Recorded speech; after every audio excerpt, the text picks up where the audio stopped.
Sebelum kita memulai pelajaran kita pada pagi hari ini, baiklah kita ambil sikap hening dan tenang, kita berdoa.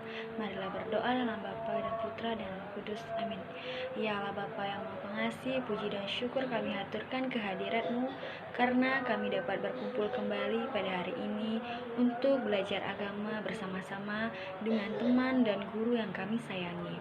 Ya Tuhan, bimbinglah kami agar kami dapat menerima pelajaran pada pagi hari ini sehingga dapat kami gunakan untuk hidup kami dan untuk sesama.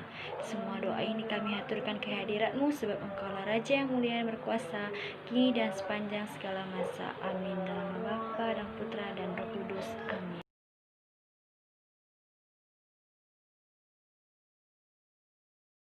Selamat pagi anak-anak cer semuanya. Nah, marilah kita mulai pelajaran kita.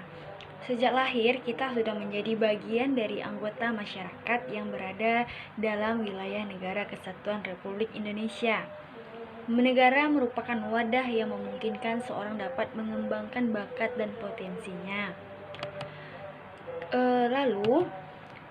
Warga negara dari suatu negara berarti anggota dari negara itu yang merupakan pendukung dan penanggung jawab terhadap kemajuan dan kemunduran suatu negara. Sebagai warga negara Indonesia, kita memiliki hak dan kewajiban yang diatur dan dilindungi oleh undang-undang. Materi ini membahas tentang hak kewajiban sebagai anggota masyarakat dan pelaksanaan kewajiban sebagai orang beriman dalam masyarakat. Hak dan kewajiban sebagai anggota masyarakat. Misalnya kita wajib membayar pajak. Terus kewajiban kita sebagai murid, kita harus belajar seperti gambar yang ada di sebelah ini. Perhatikan ya anak-anak ya. Pembahasan kita selanjutnya ialah memahami kewajiban sebagai orang beriman dalam masyarakat. Sebagai warga negara sekaligus warga gereja atau yang ada di dalam masyarakat, komunitas beriman Kristiani sama sekali tidak dapat dipisahkan dari masyarakat atau merasa lebih eksklusif daripada yang lain. Jadilah 100% warga gereja dan 100% warga negara Indonesia. Dalam hal ini, Yesus mengajarkan kepada kita melalui Injil Matius bab 22 ayat 15-22, yaitu berisi tentang membayar pajak kepada Kaisar.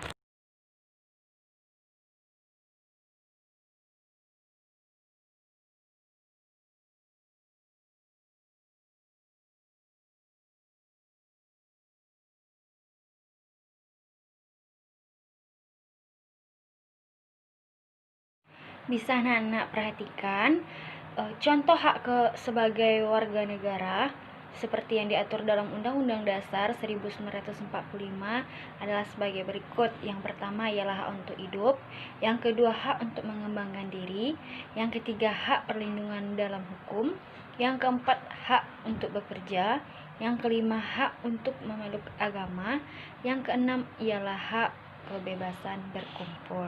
Nah, kewajiban sebagai warga negara atau anggota masyarakat adalah sebagai berikut. Yang pertama, setiap warga negara memiliki kewajiban ikut serta dalam usaha pertahanan dan keamanan negara.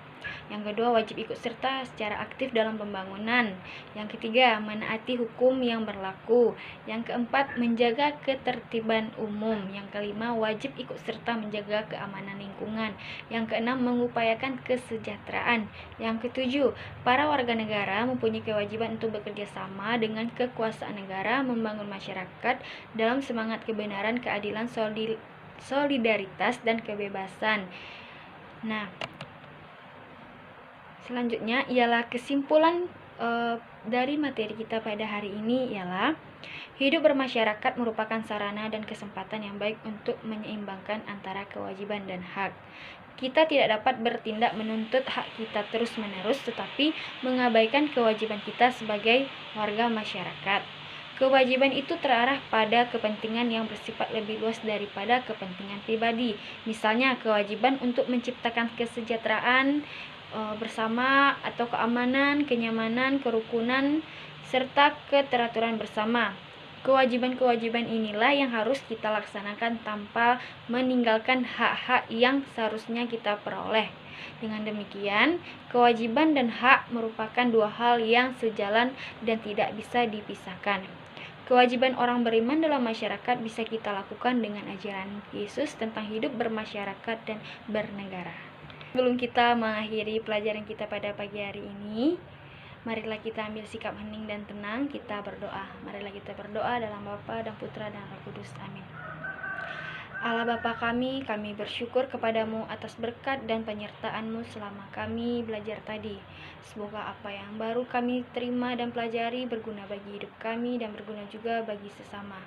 Ajarilah kami untuk tidak menjadi sombong dan congkak karena hasil belajar ini. Kami mohon ampun atas segala kelalaian selama belajar tadi. Semoga kesulitan dan kegagalan dalam belajar tadi tidak membuat kami mudah putus asa.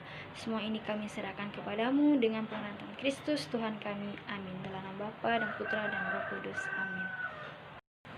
Oke, itulah materi yang dapat Cer sampaikan pada hari ini. Semoga anak-anak dapat memahaminya.